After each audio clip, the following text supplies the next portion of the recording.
Ontem a gente teve a triste notícia de mais uma figura da direita que acabou sofrendo um atentado, dessa vez enquanto debatia. Uma figura da direita debatendo publicamente, debatendo democraticamente dentro de uma universidade, um ambiente universitário onde se deve, inclusive, discutir ideias e debater. Ele simplesmente foi brutalmente assassinado, provavelmente programado, obviamente, a comando de quem discordava de suas ideias. Infelizmente, esse não foi o único atentado contra figuras da direita. É impressionante como o grupo que te chama de extremista é sempre aquele que puxa o gatilho para apagar as suas ideias. É sempre o mesmo grupo da paz e amor, que diz que luta por mais amor, que diz que luta por mais tolerância, que diz que luta por mais paz. É aquele que sempre puxa gatilho e é aquele que sempre tenta matar, aniquilando as ideias das quais ele discorda. E o que aconteceu com Charlie Kirk, assim, pega pessoalmente qualquer um, principalmente eu, né, que assim como ele, eu também tenho 31 anos, sou pai de 2 filhos, tenho uma família, né, e assim como ele, também já tive meu histórico de debates dentro das universidades e também já sofri ameaças por isso, né. Organizava movimentações da direita, organizava palestras e a gente sempre sofria boicote nas universidades. E assim, eu entendo perfeitamente qualquer um que é da velha guarda da direita e que debatia nas universidades na época que a direita sequer existia formalmente aqui no Brasil, sabe exatamente do que eu estou falando, né? Vamos citar aqui uma lista de políticos históricos, figuras ligadas à direita, que necessariamente, né, que inevitavelmente sofreram atentado por serem de direita. Abraham Lincoln, J.F. Kennedy, que desafiou a URSS, né, a União Soviética, o próprio Ronald Reagan, São João Paulo II também sofreu um atentado, e foi um papa que justamente livrou a Polônia do comunismo. O próprio Trump também sofreu atentado durante sua campanha. Jair Bolsonaro também sofreu atentado durante a sua campanha. E temos diversos outros acontecimentos recentes que eu vou citar aqui, eu vou ler, inclusive, para vocês, né? Shinzo Abe do Japão, assassinado a tiros durante um discurso de campanha. Andreas Jurka da Alemanha, espancado por um grupo de imigrantes em um ataque organizado. Alejo Vidal Quadras, na Espanha, foi baleado no rosto por um atirador mascarado, né? Outros na Alemanha também, Roberto Fico da Eslováquia, né? O Miguel Uribe da Colômbia, que esse caso foi recente, que aconteceu dia 8 de junho de 2025, baleado durante um evento de campanha. Veja só, mais um candidato de direita sendo baleado e sofrendo um atentado. E assim, não é novidade. A esquerda é sempre aquela que diz lutar pela paz, pela tolerância e pelo amor, e é sempre aquela que está disposta a puxar o gatilho. E você que é o extremista, e nós é que somos os extremistas. Veja só que contradição, né? Me chamo Felipe Eltami, né? Sou formado em Direito, especialista em Sociologia, História e Filosofia, e me acompanhe até o final do vídeo, que eu vou mostrar para você como a direita sempre é perseguida por causa diretamente de discurso de ódio promovido pela esquerda, e como esse discurso é calculado visando desumanizar um grupo político da qual a esquerda discorda, com a finalidade única de promover violência. Então, como é que a gente pode conectar diretamente esse acontecimento com um discurso de ódio promovido pela esquerda? Acho que a mídia brasileira já deu um exemplo disso. Por exemplo, a Globo simplesmente noticiou a morte do Charlie Kirk, afirmando que ele é um extremista de direita. E preste muita atenção nessa palavra, extremista. Extremista de direita. E é engraçado que o extremista é sempre da direita. Se você pesquisar por manchetes de jornais da grande mídia corporativa, se você botar extremo, sempre vai aparecer extrema direita, nunca vai aparecer extrema esquerda. Não acha curioso isso? Como a esquerda, por mais que propague extrema violência contra os seus adversários políticos, por mais que seja o espectro político que mais mate os seus opositores, nunca é configurada como extrema esquerda. Extrema direita é sempre o outro lado, e é o outro lado que não emprega violência contra quem ele discorda. Você já parou para pensar nisso? E você já parou para pensar que o próprio bigodinho alemão sempre é configurado como uma figura histórica associada à extrema-direita, e como eles tentam ancorar no imaginário das pessoas a extrema-direita a outras pessoas para que outras pessoas associem quem elas acusam com o bigodinho alemão? Essa tática linguística, ela não é reproduzida à toa. Ela tem como finalidade justamente desumanizar gradualmente o seu alvo político. Se você associa uma determinada pessoa a uma figura histórica que foi responsável por um genocídio em massa, naturalmente, de tanto você martelar e de tanto você acusar essa pessoa de ser extremista, você vai estimular ódio e violência de outras pessoas que discordam de você contra essa pessoa contra quem você está acusando. Justamente porque as outras pessoas vão achar que você não merece viver. Vejam só, se na mentalidade dessas pessoas elas realmente genuinamente acreditam que os seus opositores políticos defendem ideias que, digamos assim, violam a existência delas, embora seja uma percepção extremamente falsa, ela só está lidando com um contraditório, é natural que essa pessoa tenha uma movimentação violenta dentro de si, né, principalmente pela perspectiva marxista revanchista, né, que estimula ódio e luta de classes. Então veja só, a todo momento o indivíduo é inserido num grupo, é inserido numa percepção de mundo, tem inoculado na sua cabeça uma percepção de mundo em que existem opressores e oprimidos, ele faz parte do grupo de oprimidos e necessariamente ele acha que certas ideias ferem a sua existência.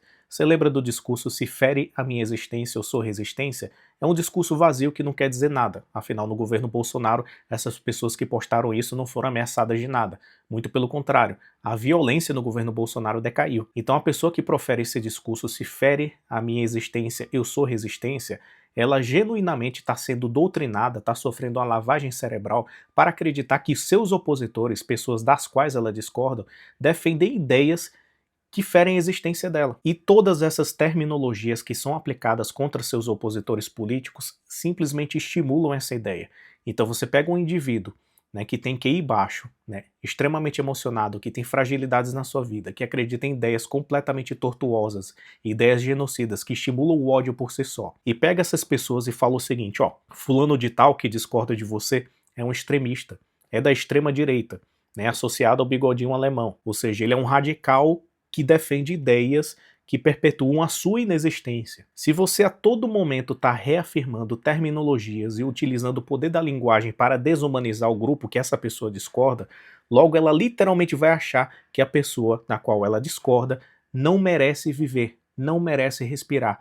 Isso sim é o legítimo e verdadeiro discurso de ódio, porque a todo momento você está utilizando o poder da linguagem para desumanizar outra pessoa, que por sinal é uma tática manipulativa que era praticada pelo bigodinho alemão na Alemanha Nacional Socialista, em todos os regimes totalitários que a gente testemunhou aí, que a gente pode estudar, que vigoraram aí durante o século XX. Todos esses atentados que eu mostrei para vocês são de figuras que necessariamente representavam ideias, que necessariamente entravam em contradição com as ideias dominantes da esquerda, ideias comunistas e socialistas.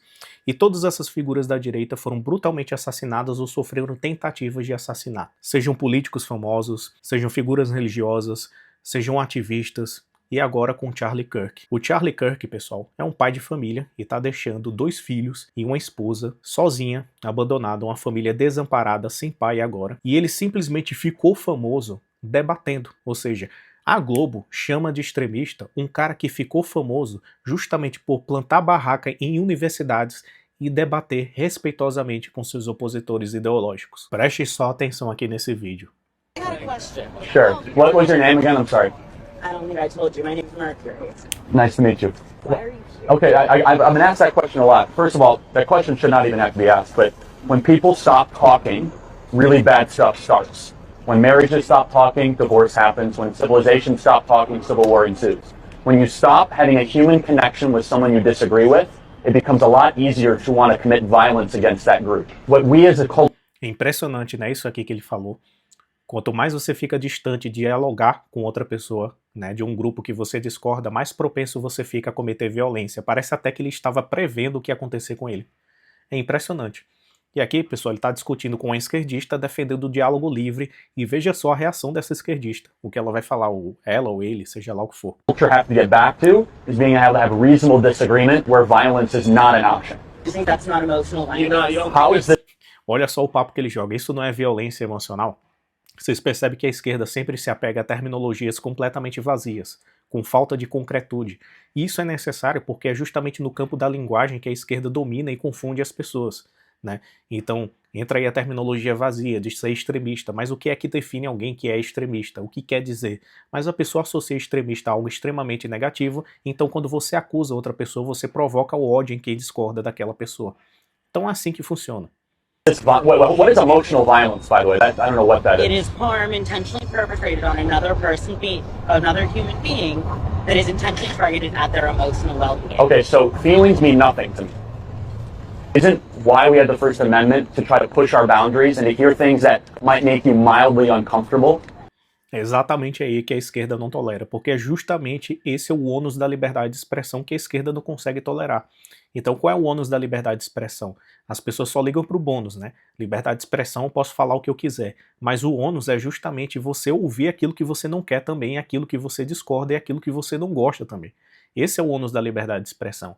A questão é qual espectro político está disposto a lidar com o ônus da liberdade de expressão e qual espectro político não está disposto a lidar com esse ônus. É justamente o espectro político que perpetra violência contra quem ele discorda.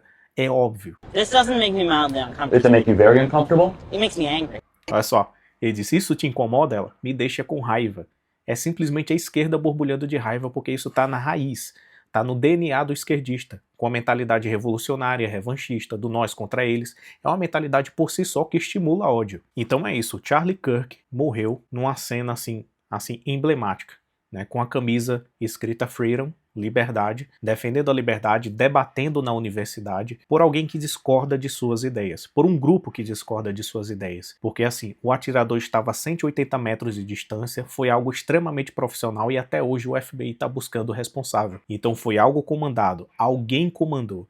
Alguém determinou, alguém pediu, só resta saber quem. Mais um caso isolado em que uma figura da direita sofre um atentado em que eles tentam nos calar. E isso daí é muito simbólico, isso daí não é um atentado somente contra a pessoa do Charlie Kirk. É uma tentativa de bloquear a disseminação das suas ideias, a defesa da vida, da liberdade, da propriedade privada, dos valores conservadores e cristãos. Então quem é o intolerante da história? Reflita aí. Se esse vídeo foi útil para você, curta, se inscreva aqui no meu canal. Me chamo Felipe Altamir, de novo sou formado em Direito, especialista em Sociologia, História e Filosofia e sempre faço essas críticas por aqui. Um forte abraço e até mais.